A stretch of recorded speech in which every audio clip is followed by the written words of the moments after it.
Hi. Hi, Lode. Hi, Welcome. good morning. Lode, I think a question that people always have with AI is they feel threatened, and then one of the questions that automatically arises: can AI become more intelligent than us? Yeah, of course. It already is more intelligent than us in many ways. But of course, it depends on the way you define and conceptualize intelligence and artificial intelligence. So if you just see it as a capacity to solve problems and to realize purposes and goals, then you can see in many, many ways that it is already exceeding our human capacities.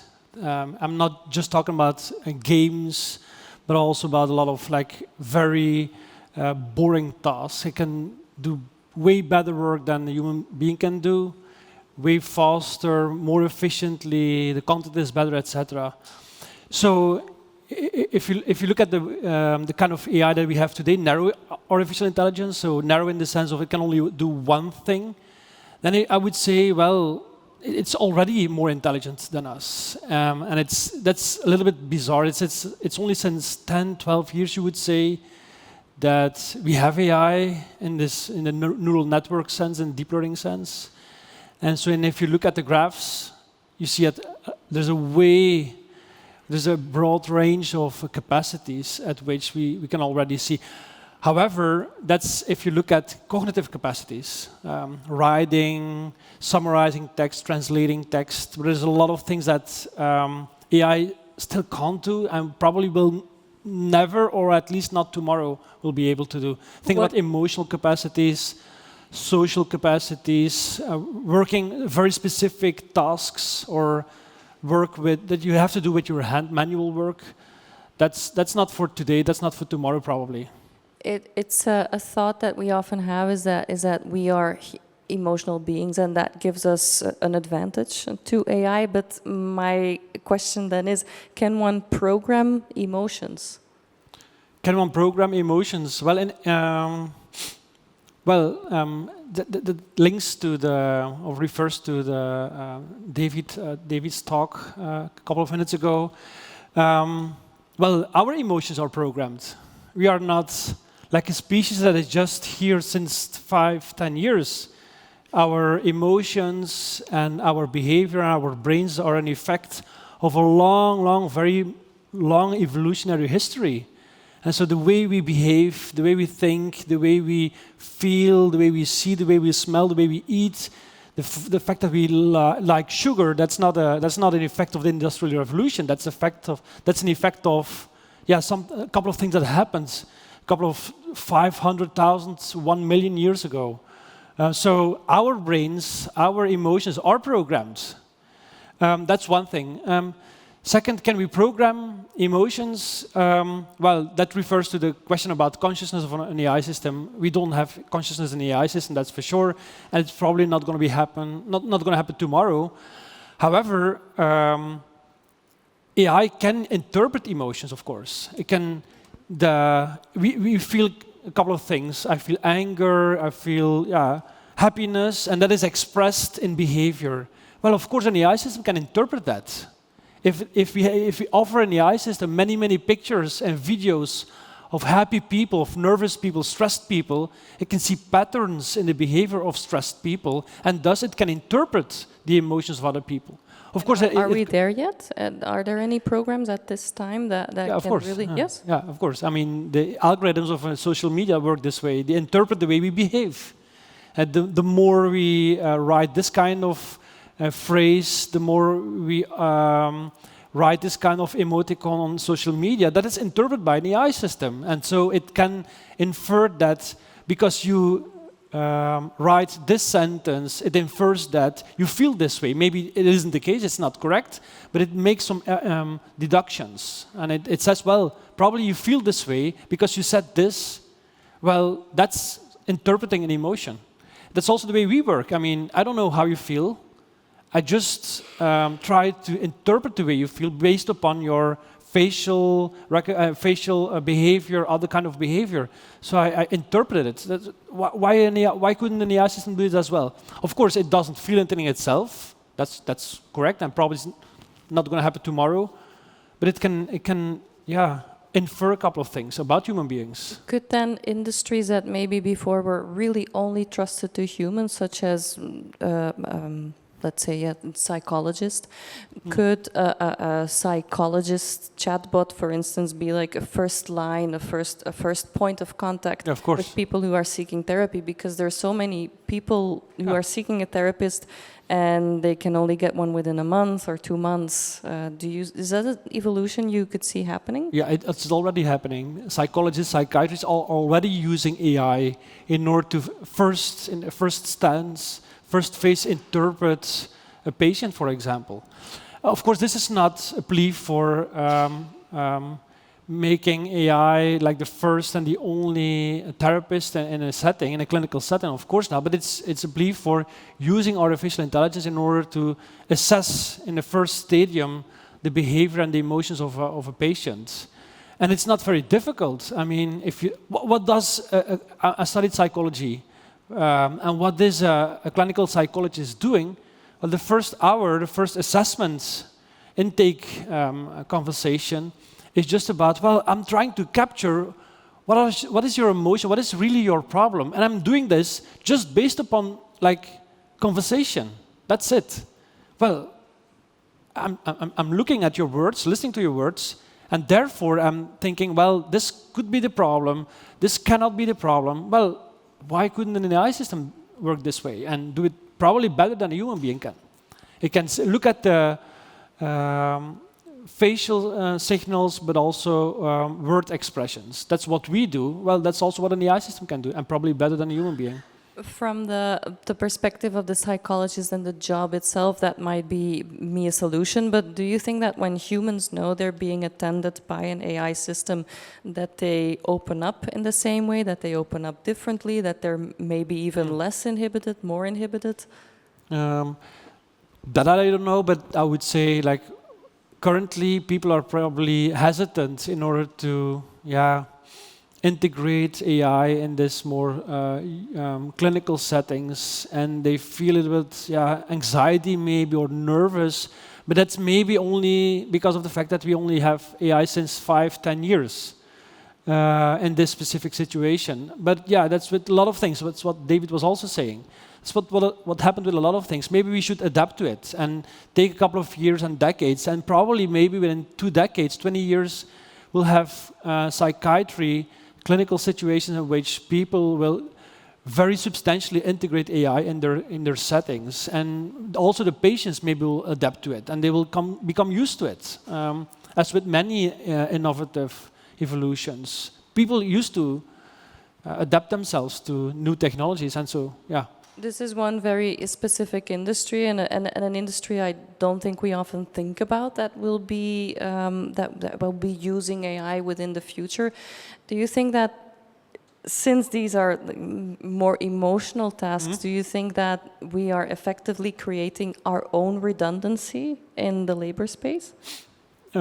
Yes, in a way, I would say yes. I mean, also David was already pointing to this. People are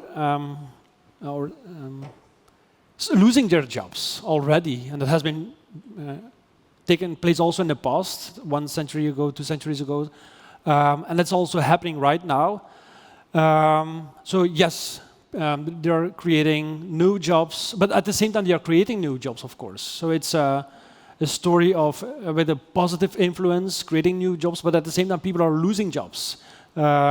Think about designers, think about journalists, think about also scientists. So,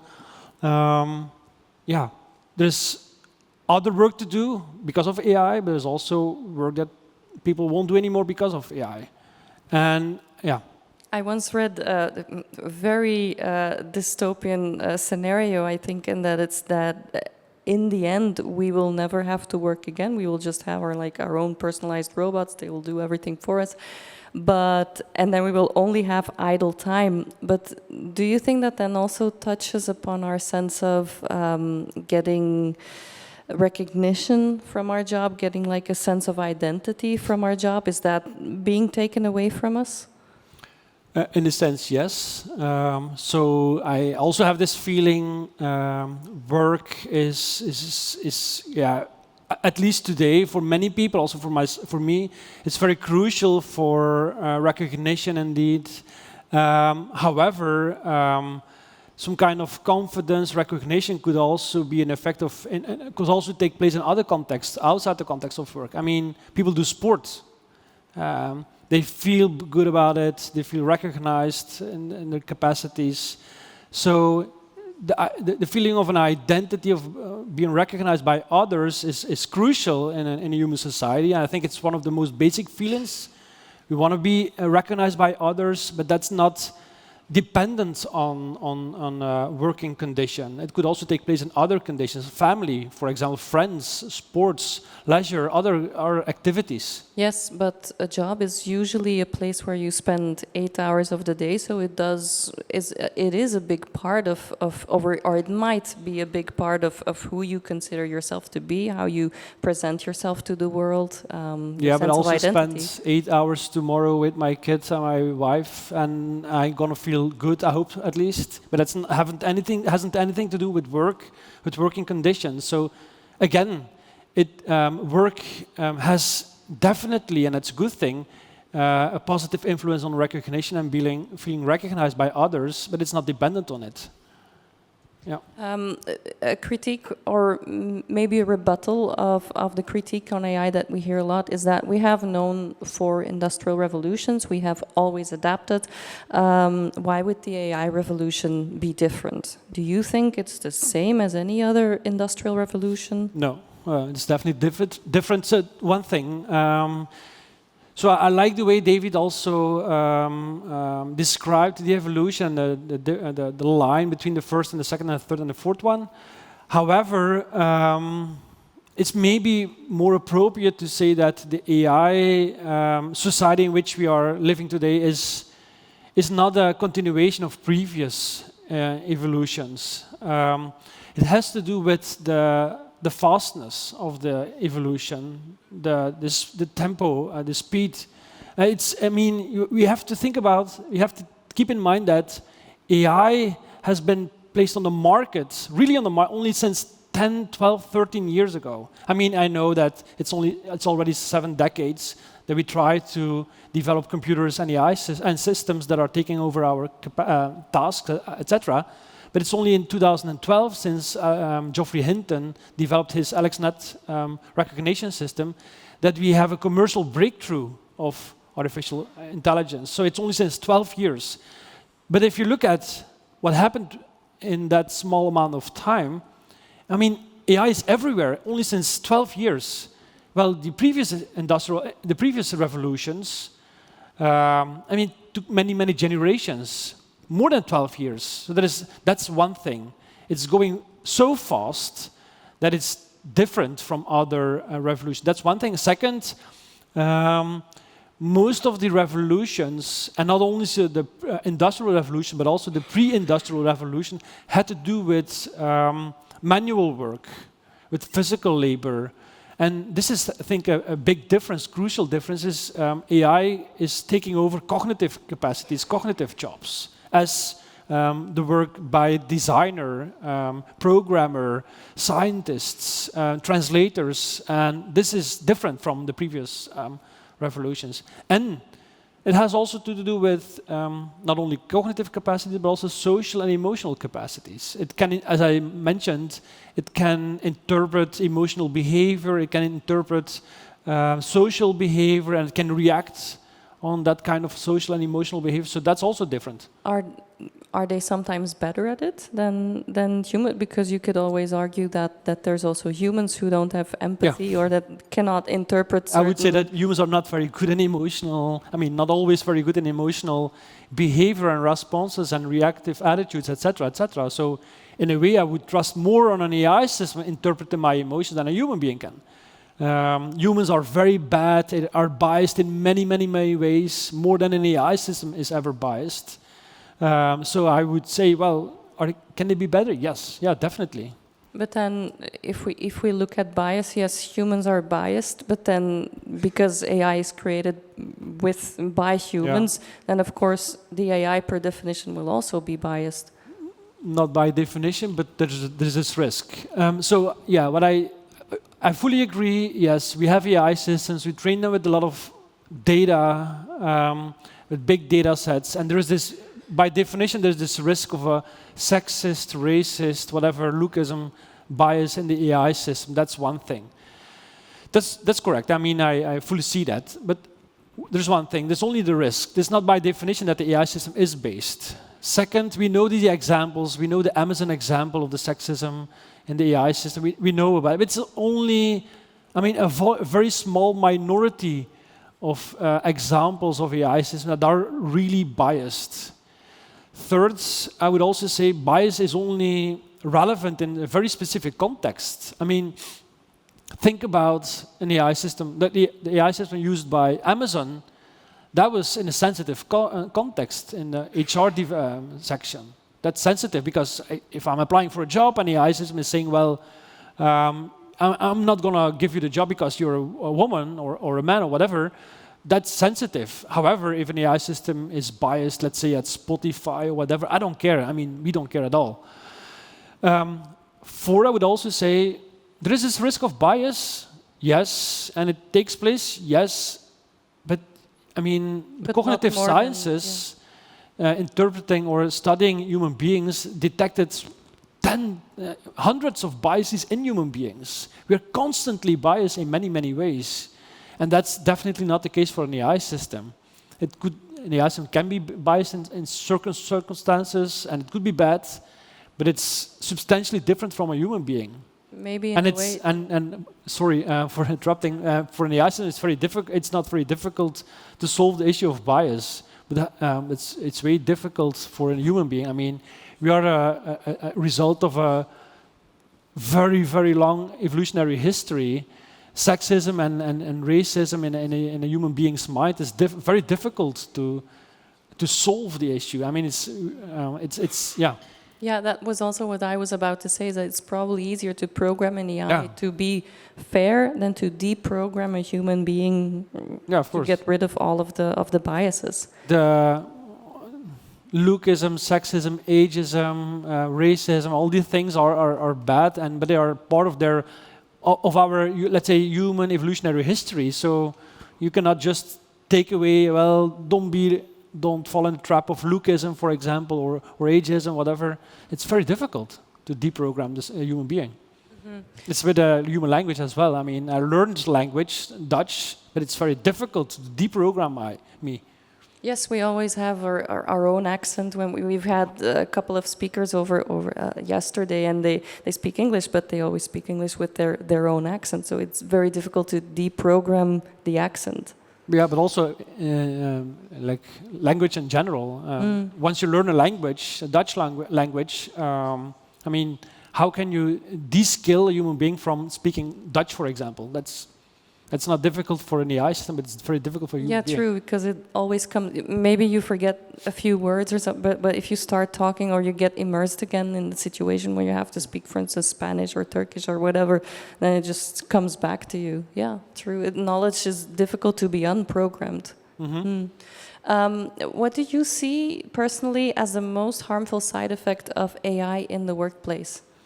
I don't see that many downsides. I would first think about, well, as I mentioned, we have a lot of biases, and one of them is the automation bias. There is this tendency in a human being to fully, entirely trust the capacities of an AI system. And I see the working of it. I mean, if you know the mechanism, it's based upon statistics, it's based upon finding strong correlations between data sets. Well, it seems to be objective, and therefore people have the tendency to trust upon an AI system. First, second, people also have the tendency to give over control to an AI system because it's more efficient, and way more efficient than a human being is. However, I mean, since it's based upon data and big data sets, it can make mistakes. But if we trust very hard in an AI system, and an AI system is making a mistake, yeah, there is this issue of how can we adapt, how can we react to that mistake? If we are not able anymore to do the kind of work that an AI system is doing currently, yeah, how will we correct that mistake in an AI system?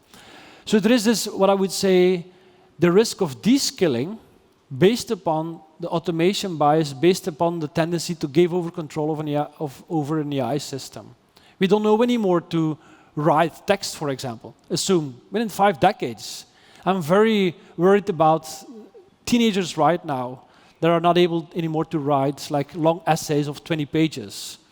If we ask teenagers or other people to write a very long text, 20 pages, and they use an AI system, a chatbot, etc., but that chatbot can, of course, make very big mistakes. How can we trust that that human being, that teenager, will be able to correct the mistakes in a system within 5 decades, 1 decade, 2 decades, I don't know. Is there maybe a need for AI literacy, like a course on AI literacy that is really implemented into... Yeah, of course. Yeah, yeah. You've mentioned the name briefly before, is that many AI pioneers, such as Geoffrey Hinton, Sam Altman, they are effectively warning the public about the dangers of AI, more specifically general artificial AI.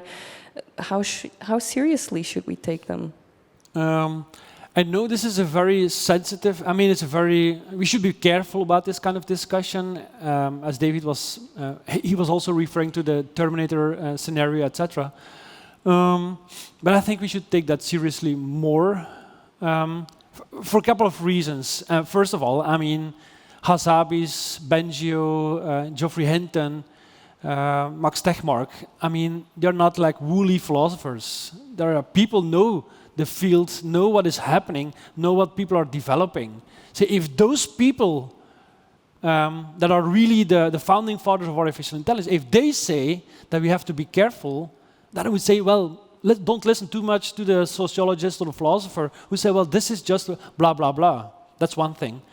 Second, the kind of story that people are discussing right now is most often like AI will take over the world, it's going to be the end of the human century, etc. Yeah, I think I don't care about that, but there are big catastrophes that could take place with the use of artificial intelligence. I'm thinking about pathogens or bioweapons. That's one thing. I mean, if you ask me, you didn't do it, but if you ask me, are you afraid about viruses and pandemics caused by artificial intelligence? I would say definitely yes.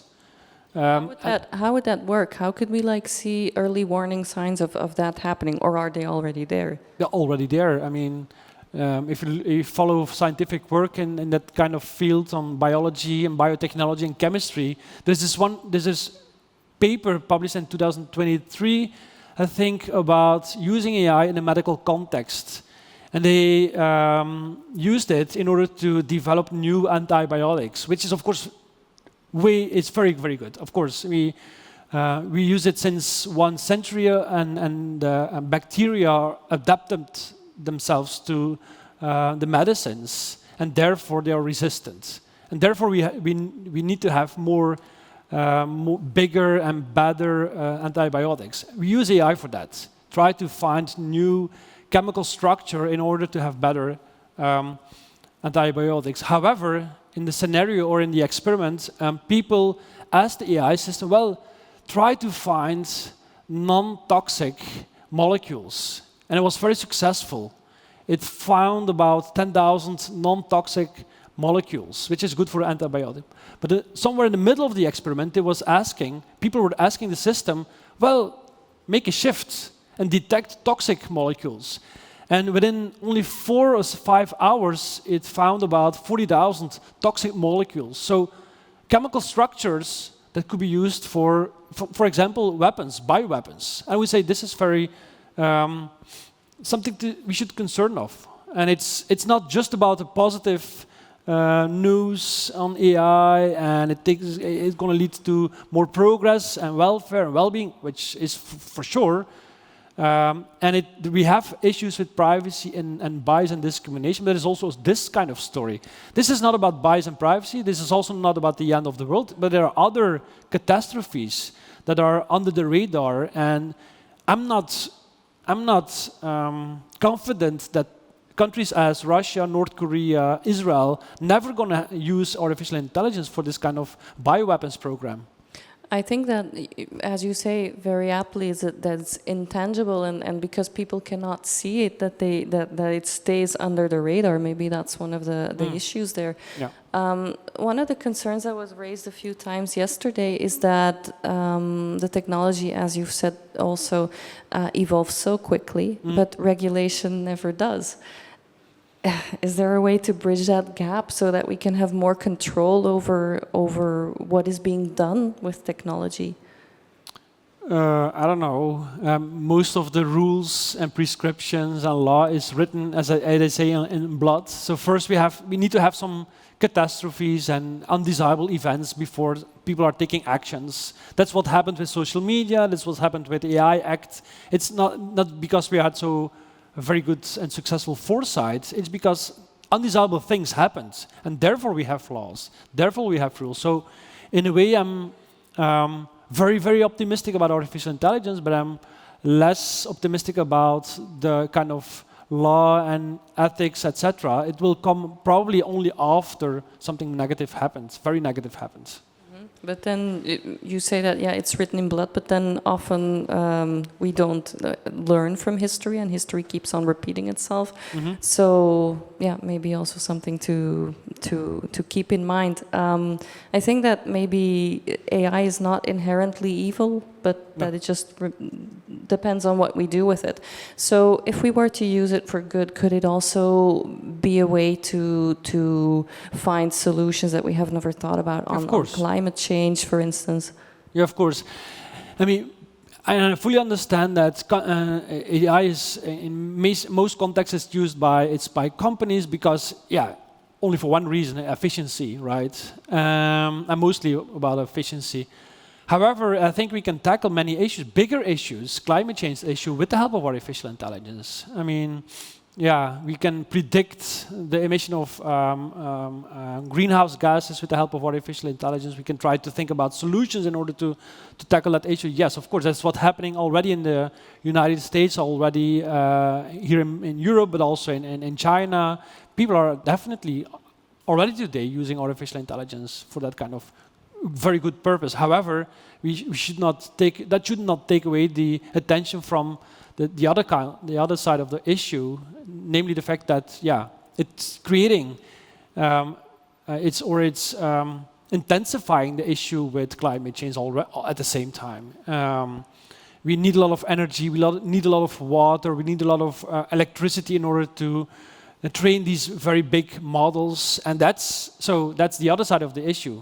So it can create problems, so it can create solutions for the climate change problem, but it can also intensify the problem because of the water, because of the electricity, because of the greenhouse gas emissions. Yeah. I think a very nuanced note to end the debate on. Thank you so much, Mr. Lode Lauwaert, for this interesting conversation, Thank you. interesting debate. Thank you. Thank you.